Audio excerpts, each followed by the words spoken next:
Let's talk supply chain.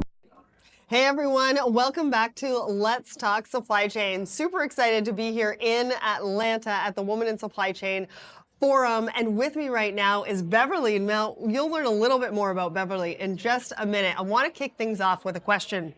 So today's guest is passionate about supporting women in the industry, but according to a 2024 Gartner report, what percentage of businesses has an objective or goal to increase the number of women leaders within supply chain organizations? I feel like this number should be high, but we're going to find out at the end of this episode, so stay tuned because I will reveal that answer in just a minute. Now, for over 25 years, Bev has consistently demonstrated outstanding leadership and innovation within supply chain with a focus on revolutionizing e-commerce returns experience. Bev leverages her business development expertise to drive SaaS solutions that enhance customer satisfaction and streamline reverse logistics. Now, we are going to find out all about your journey in this particular episode. So welcome to the show. Thank you, Sarah. I'm so happy to be here and love the introduction. I'm not doing that single-handedly. I have a great team that I work with in Inmar. I love to hear that. Now, for anybody who doesn't know who you are, tell them your name, your title, a little bit about Inmar. I've given them a little taste about what you're passionate about, but really want to know who you are. Yeah, so I'm Beverly Steele. I work for Inmar. I'm in business development. And Inmar, we do a lot of things, but the team that I'm involved in, we're focused on post-purchase solutions. So if you think about how crazy e-commerce purchasing has risen during the pandemic, think about those returns that are coming back. So that's what our team is doing. Many. Yes. That's a big job. The way people are buying has changed and the way people are returning has changed. Amazing, amazing. So how long have you been in this industry? So I've been in reverse logistics well over 20 years. I stopped saying how long because I realized I've been in longer than some of the people I work with have been alive. When it gets to that point, right? I'm at that point too, and I'm like, exactly. At what point do I just say a long time? So talk to us about that journey. Where did it start for you? So it's interesting. I started in sales for a furniture rental company. And if you think of furniture rental, like 99% of everything that goes out comes back. So I feel like we were the original reverse logistics challengers. And at that time in sales, I would go and I'd find a deal and I'd take it back to our general manager or our distribution manager and I'd say, hey, I have this deal. What should I charge? And they would go back into a room and get on the calculator and say, here you go. This is what you should charge. And I would say, why? And I don't think that they were used to somebody saying why. And I said, I really want to learn. I want to understand why we're charging this and what are the challenges. And so one of our managers took me under his wing. He's like, I'm going to help you learn about operations, about distribution. And I fell in love with it. And from that point, I relocated a couple times and I opened the market for that company. And I managed distribution, admin, and sales. And I was off to the races. Awesome. Awesome. Yeah. And so that was kind of your first foray. Did you know what supply chain was at that time? No, I didn't. I hadn't ever been in a warehouse. And, I really started when we had new hires having our salespeople go out on trucks. Okay. Because you don't really understand all the challenges of supply chain, logistics. Especially back then. It was all paper. Exactly. It was all paper and no cell phones. Exactly. They had to stop and put a quarter in a phone to call dispatch. Yes, right? Exactly. I remember that. Listen, I was still doing checks on typewriters. Oh, yeah. In my career as well. So you're using the fax. All the things. So you said that you spent over 20 years at that furniture rental company. What was that journey through sort of the ranks there then? Like, where did you end up? Yeah, so I started in sales and I went on the operations side and general manager opening that market. And then I kind of transferred over into kind of a national sales position and really helping bring all the pieces together, the operation, the sales, and all of that. Yeah, and then I think at some point you learned more about logistics, right? Yes. In that journey throughout that 20 years? Absolutely. And when you think about logistics for furniture rental, I mean, trucks go out full and they do pickups on the way back, and anything that would stop a driver from either delivering or picking up made it a huge difference. Amazing, amazing. So you joined Inmar, what is that, like 5 years ago or so? Almost 3. Oh, 3 years Almost 3 years. ago. Yes. Okay. Yes. And you're in the post-purchase solutions. Now, this is a bit of a joint venture, a bit of a collaboration. Collaboration is the future of business. It's something that I say all the time. So I love to hear that. Talk us through some of those solutions, how you're developing them, why are they so important? Yeah, so I actually was hired at Inmar in a different role, and then in January was brought over to the joint venture that we have with Blue Yonder. And the joint venture is really, I had talked about, the increase in e-commerce sales and returns. Yep. What we have is a returns drop network. We have over 4,000 locations where a consumer can easily make a return. And also it saves costs for the brand. So if you think about Amazon, they've made it so easy. About 5 or 6 years ago, they teamed up with Kohl's, and you could just get a QR code, go into Kohl's, drop it off. Right. It's I easy. saw that. Yes. So we've all become, we want that service. We want it Yeah. to be easy. Nobody wants to take a box, find a box in their house, put a return in there. Hopefully you have tape to put it on. Then you have to print a label, put it on. Well, that's just not a great customer experience. So to be able to initiate a return on your phone or on a computer, we're able to provide that. They can get a QR code, they go in, they hand it to an employee, and then they're off to the races, right? The return happens. Awesome. Now, you made that leap sort of mid-career, I think, right? Talk to us about how you or why you decided that you needed a change, but then also if somebody in the audience is looking for a mid-career change like that, what kind of advice would you have for them? Well, I was with my previous company so long, I used to say to my husband, when I leave, I'm going to need therapy because I grew up with so many of those people. But then I ended up leaving because I wanted to leave. So I had gotten to a point where I really wanted another challenge. And because I had moved up in the ranks, there wasn't a lot of places for me to go. And honestly, to make the money that I wanted to make and have the challenges that I wanted. So I started to look, and I found Inmar. I knew I wanted to stay in reverse logistics, and I loved what Inmar was doing and really solving the post-purchase challenges that companies had. And I knew that it was a growing problem and it wasn't going away, and that I could add value and I could help be part of the solution. So that's why I decided to make the change. It was scary. I would say sometimes I think, why didn't I leave sooner? Hindsight is 20/20, right? But I had a lot of different roles at the company I was with before, so it kept challenging me. So I would say if you don't feel challenged and you kind of feel like you're stagnant, I mean, you can work as long as you want. You can do whatever you want. So, take a leap of faith. Well, and how did you know that Inmar was the right next step for you? Because I think, saying that you need to take the risk and take a look at that and all of that kind of stuff. You said yourself it's scary. So for a lot of people out there, it could be scary. But what are some of the things that you were looking for in the next sort of trajectory of your career from a company or organization that you wanted to join? Like, what was important to you? Well, a likely move would have been working for a competitor. And I did entertain a few different offers before I chose Inmar. But at the end of the day, I didn't want to compete with people that I considered family and friends from my old company. And so I really decided to take a little step out of what I was doing, which I could have done in my sleep. And it also was challenging to me. I was like, what? I knew I was somewhat good at what I did. I had won awards. Somewhat. Come on. You won awards. Am I that good? You don't really know you're that good until you throw yourself into a whole environment. And it was an easier transition than I thought. The hardest thing for me is working at a company for a long time. You know where to go or who to talk to get things done. And you have to kind of learn that again. But I would say go for it. Well, and you kind of went from sales, right? You went from sales at the furniture company. Was that your last role? Last role, yeah, was like and then you went into reverse logistics tech. Yeah. Which are like kind of two very different things almost.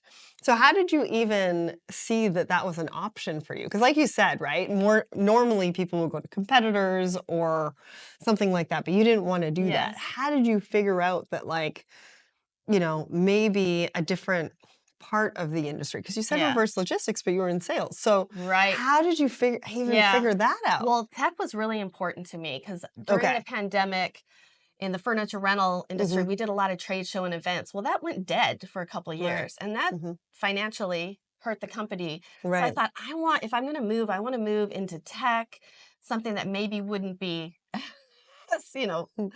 hurt from a Volatile. volatile. Yeah, thank you. Searching for that word.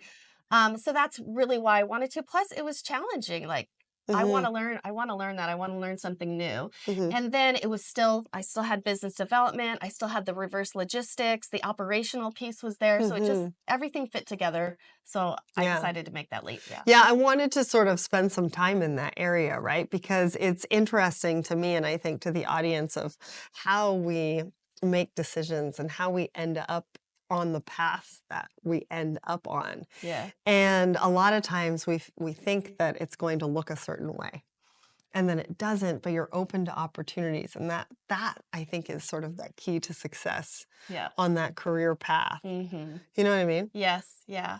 And I think really, if I was to say, really advocating for yourself for change, because sometimes leaders think, well, she's been in that role, she's very successful, of course she's happy. But not everybody wants to continue to do the same thing. So you really need to advocate. It's like, hey, I'm happy doing this now, but this is where I would like to go. Right. And then, get the support to move in that direction. Yeah, such great advice. Now, you are a Woman in Supply Chain Award winner for, and I want to get this right, being a workforce innovator. So congratulations. Thank you. What does workforce innovator or innovation mean to you as we head into 2025? Yeah, so I have always had a passion for women in the workplace and women in supply chain, and really giving women opportunities and the tools to really move into leadership.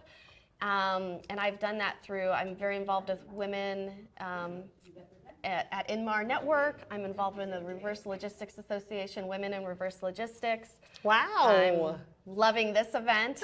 But really, not only in that realm, but also I've been a work from home employee for like 24 years. Wow. And even with the change of a lot more people working from home now, some companies have as much as 50% or 100% of employees working from home. The support for work from home employees still isn't there. And I really believe that we can do more and we can do better as that just becomes the norm for companies.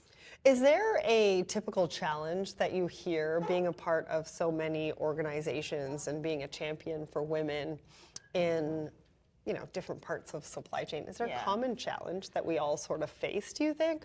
Yeah, I think that what I find is like, women don't want to complain. Like, we don't want to complain about it, that person, even though it's right there in our face. And really finding ways to really have a voice without being looked at as being angry or, difficult.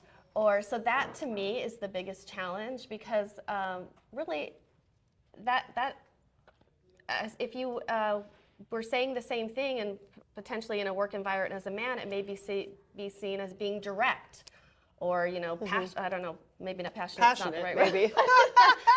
But if it's not worded the right way or received in the right way, you could be looked at in a different light. And I hear that again and again. Words like aggressive come to mind. Aggressive, yes. Let's just leave that word behind. I don't think we need that word anymore, right? No. And maybe we need to change our vocabulary a little bit. What do you think? I have been called direct many times. And I was like, is that a bad thing?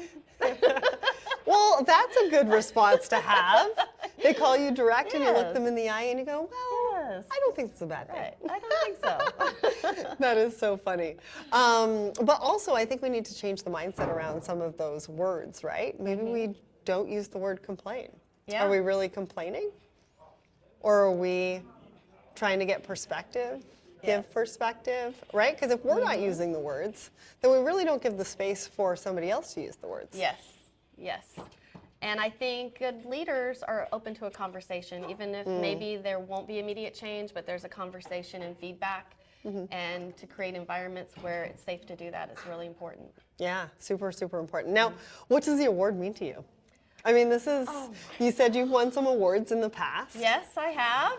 How does this one compare? What does this mean to you? Well, this one was special because like we were talking about, I made a big change, and for my company to even nominate me for the award was like, wow, I've actually come into a new company, and I've, you know, showed that I'm really here. I want us to be successful, and I'm part of this team. So that was really big for me.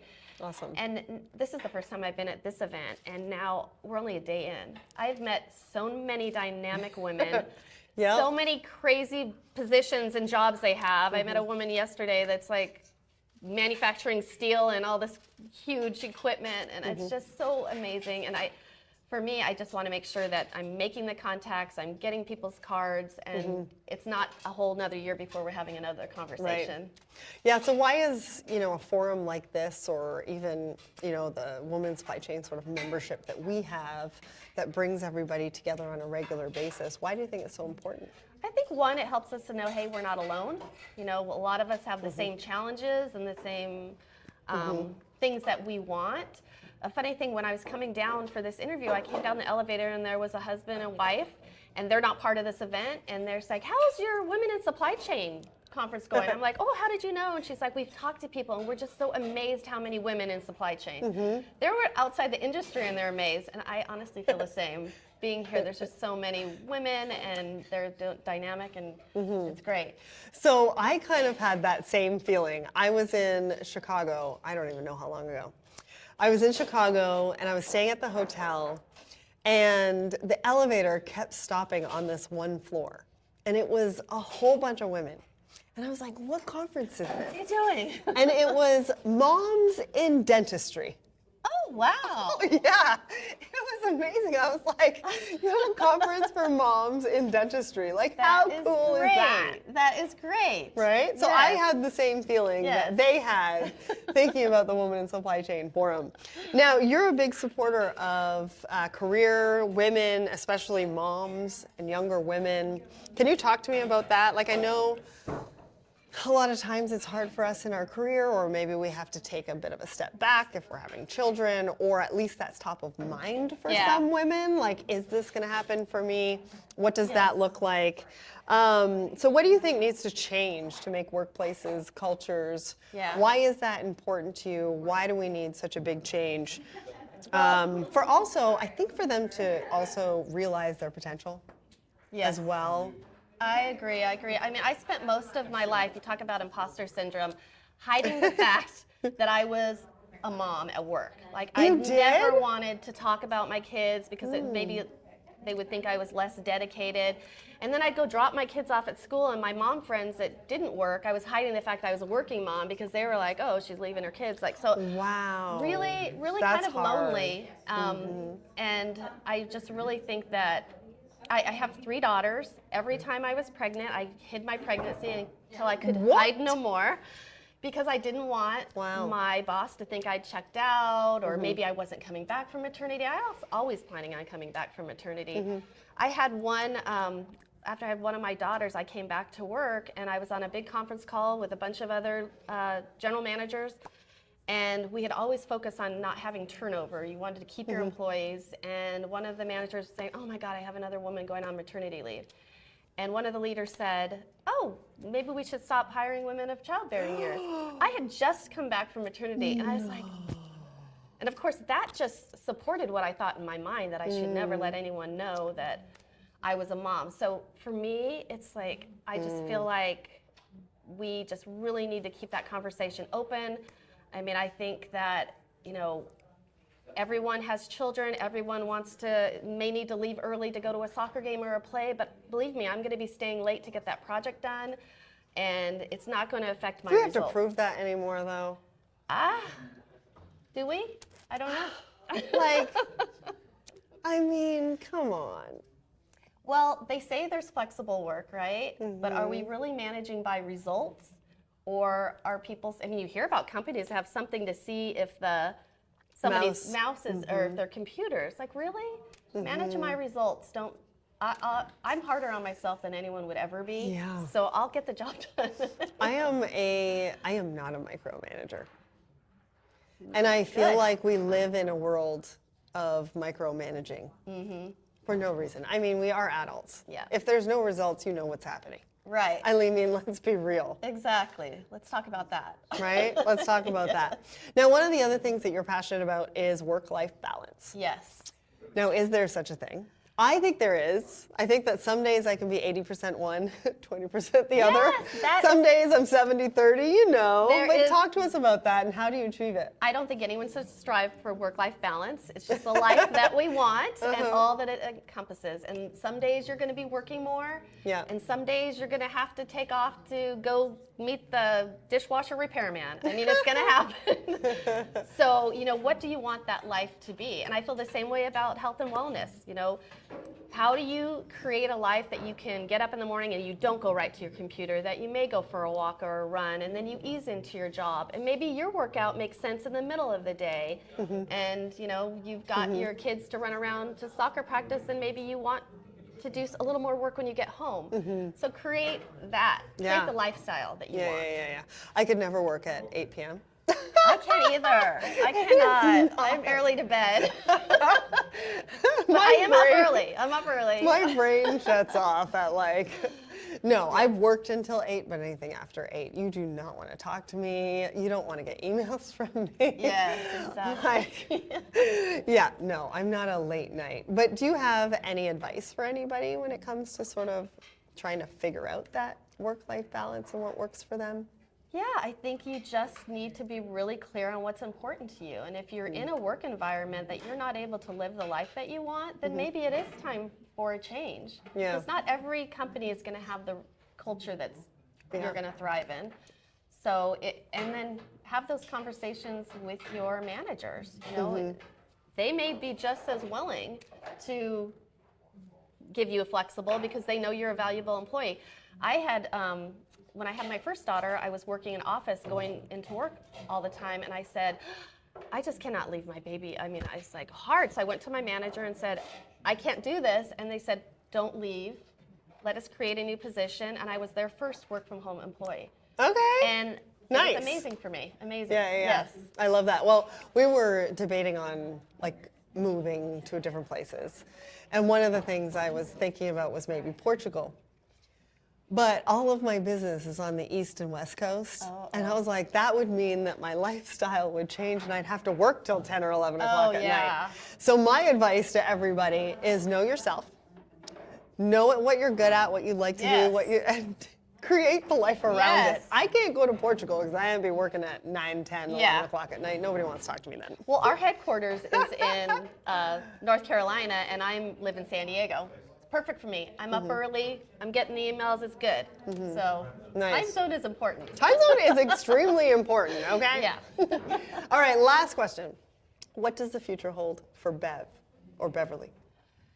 Well, immediately we're in peak season for So you're a busy woman. So this is a very, very busy time.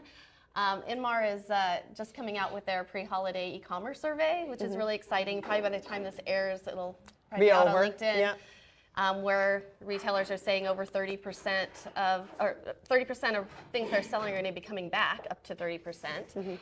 And then in turn, the consumer wants free delivery and they want free returns. So finding ways to do that. So I'm really excited. My team and I are out there. We're talking to companies. How can we help create this amazing customer experience and also save you costs?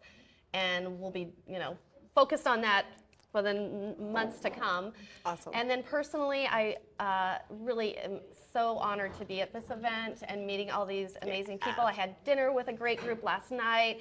I connected this afternoon with some women, and I'm really looking forward to tonight. Awesome. Well, it's been really great to get to know your journey, and I really appreciate and acknowledge you for being here with us and sharing so authentically some of your challenges, some of your stories, because I know we can all sort of learn from that. But if you had a guess at today's big question, so at the top of the show, I asked you, according to a 2024 Gartner report, what percentage of businesses has an objective or goal to increase the number of women leaders within supply chain organizations? Well, it's a whopping 70%, which sounds good, right? Well, I'm not so sure because only 29% have direct accountability for this goal on their management scorecards. So Supply chain organizations, if you're going to stay committed to women in leadership, make sure you hold yourselves accountable. Hear, Beverly, hear. thank you so much for joining me here at the Women in Supply Chain Forum for our Women in Supply Chain series. So nice meeting you and happy birthday. Oh, thank you.